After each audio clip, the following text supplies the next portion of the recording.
If the SAT was a Batman supervillain, it would be the Riddler. Like the Riddler, the SAT always has some way to trick you or sabotage you. And the calculator section is the epitome of that. Now, I've gone here to the very first official College Board SAT on the College Board website, to the very first calculator section, to the very first question. And here's the question. John runs at different speeds as part of his training program. The graph shows his target heart rate at different times during his workout. On which interval is the target heart rate strictly increasing, then strictly decreasing? Now, and it gives you this graph, and the idea is you need to read the graph and answer the question. And if you know how to read graphs, this question's not too difficult. But here's the thing about this question. Remember, this is the first question on the calculator section. There is nothing here you could possibly put into a calculator. That's the trick of the calculator section. The idea of the calculator section is to trick you into using a calculator so that you make ridiculous mistakes. We've had many students who, during their practice, they get every single thing right in math because we're not letting them use calculators.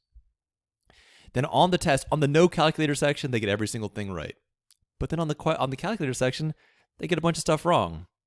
What's happening there? The calculator is the SAT's tool to make you inefficient. First, as we already know, if you have a calculator, you're going to be more comfortable trying the 20, 30-step guessing games or 100-step guessing games instead of finding the 2 and 3-step efficient solutions. So one, the calculator is going to slow you down. Two, a lot of things can't be put into the calculator on the calculator section itself. There's no way to enter the very first question into a calculator at all. What people try to do, because they have this compulsive feeling with their calculators, they'll try to find a way to put it into a calculator. This, of course, wastes time. They just run out of time. The same students, by the way, who miss a bunch of stuff on the calculator section on their first time, take the test again, leave the calculator at home, and get everything right. If you want to get a perfect score on the SAT, if you want to finish with plenty of time to spare, the way to do that is to leave the calculator at home.